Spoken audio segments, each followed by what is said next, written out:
What's up, guys? Welcome back to Life of Acro. I'm Acro Brandon, and this is my life. Today, as you guessed it, we're going to be talking about the Cycleagle board because I had an opportunity a few weeks ago to give one a test ride. Now, I wouldn't call this an actual review because I don't own the board, more like initial impressions since I had just a little bit of time to give it a test ride. Before we get started, I hope everybody out there has been well, has been safe, and nothing major has happened to you in your life. I do want to take a quick moment to recognize George Floyd, all the people of Black Lives Matter, or anyone else that may have experienced racism or lost their life due to it.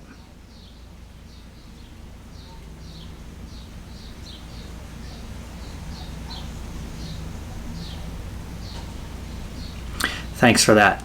Now, before we get started, I do have a couple more things I want to say. I know I don't have that many subscribers on this channel. However, if you are racist, get the fuck off of my channel. Okay, now on to skateboarding. Now, with quarantine looking like it's going to be coming to a close here very soon, I did have an opportunity a few weeks ago to go down to the city, ride around with my friend Vitalies. He also has another channel here, PEV Electric or something. I'll put the link down in the description. But he has a Cycleagle board. He's had it for a little bit.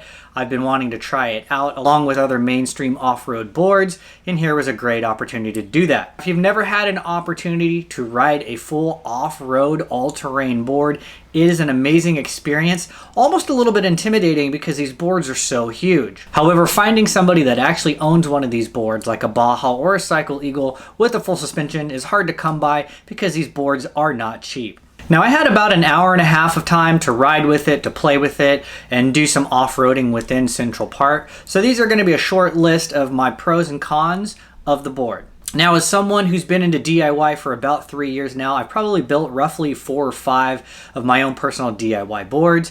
And then within that, I've done all the different wheels, different gearing, played with different motors, short of gear drives, and almost different types of deck, different types of trucks, and short of channel trucks. I feel like I've sampled a wide variety of the different types of e-skate opportunities. Last summer during the eSkate Fest, Baja Board was actually there representing, so we had an opportunity to sample some of their boards, but I was really only riding it in a short circle in a tight area.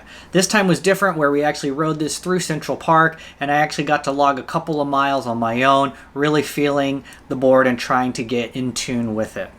Let's talk about the deck. I think the deck on this board feels great. If you've never stood on a deck this big, it's super wide, plenty of space for the feet, tons of grip. I feel like the only other board that I've ever stepped on that offers the same type of foot space is the Cycleboards or a Trampa style board or the LaCroix. Yeah, those boards have massive width. It feels really great. It never feels like you're going to be hanging 10 or the heels are hanging off the edge. The height of the deck can be a little bit intimidating. Try it. Looks scary. Give it a whirl. I feel okay.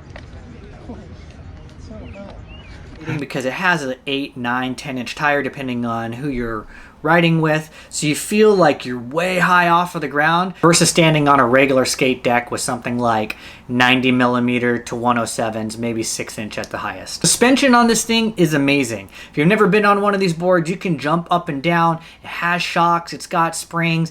It's going to take all of that vibration out and major shocks. The one thing that does trip me up about this type of suspension is someone who's only ridden standard skateboard trucks to keep it simple. I haven't even tried channel trucks yet, such as Trampa trucks or the MBS, which I actually have ready for a build to be determined. On a full suspension board, it actually feels a little bit softer than I personally would prefer, but also having never really ridden it and given it enough time to fine tune it and find my own personal bearings, I can't really knock it for that either. You stand on this board for the first time, you'll notice that when you lean to the front side or to the back side, the whole body shifts front and back. There is a learning curve when you start to ride this board. I wasn't even pushing it to my personal favorites of speed. Typically, I ride in the mid to high 20s on a regular skate deck. Here, I feel like I was staying in the 20s to low 20s there.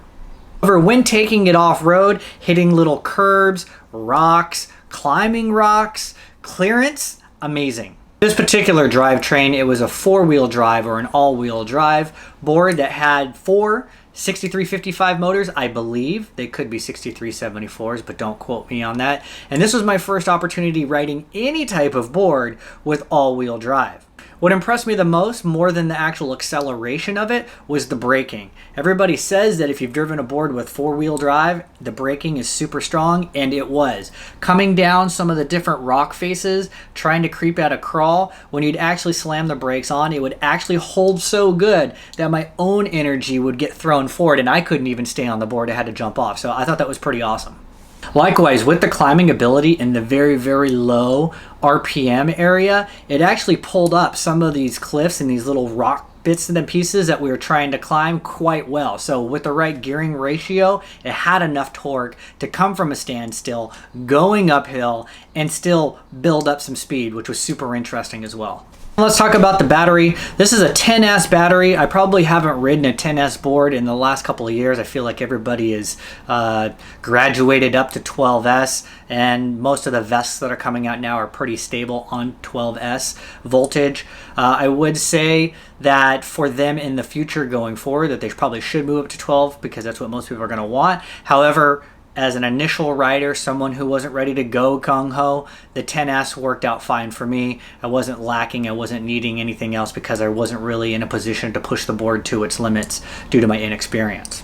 Now, what are the cons? How about the weight of the board? But this is a given right here. If you're investing in a big off-road board, you already know what you're getting into. This thing is huge. This is not something that just fits into the back of a Honda Civic, or maybe it does nowadays, but this is not something that you pick up and you carry around all day. Definitely not going underneath the arm. Definitely not going up into the overhead luggage and storage if you're on a train or in a commuting kind of position, unless you're like super jacked and, you know.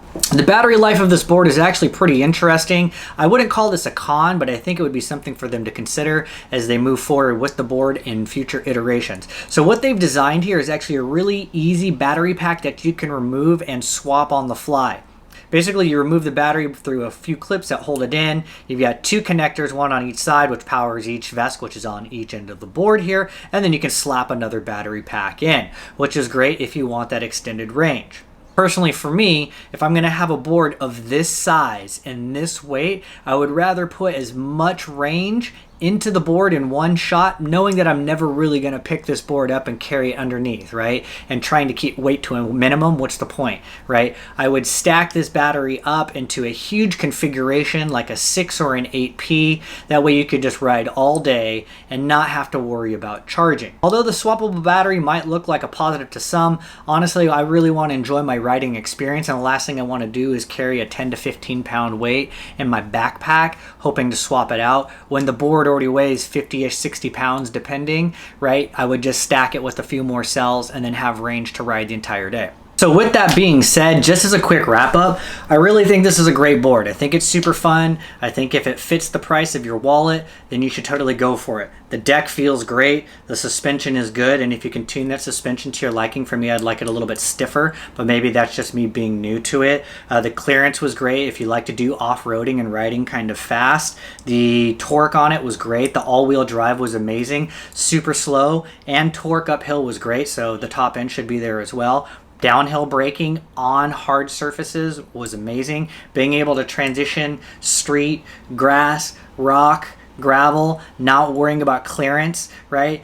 Amazing there. Ride height is actually kind of high, but you start to get used to it once you start to settle in. And then really the only thing left to think about is, you know, where do you go from here? Where do you want to take it? Is this something that's actually going to work in your daily life, or is this something that you just take out on the weekend or a couple times a week? Once again, this is Life of Acro. I'm Acro Brandon, and this is my life. If you're new here, feel free to hit subscribe. I'll see you guys again in another video.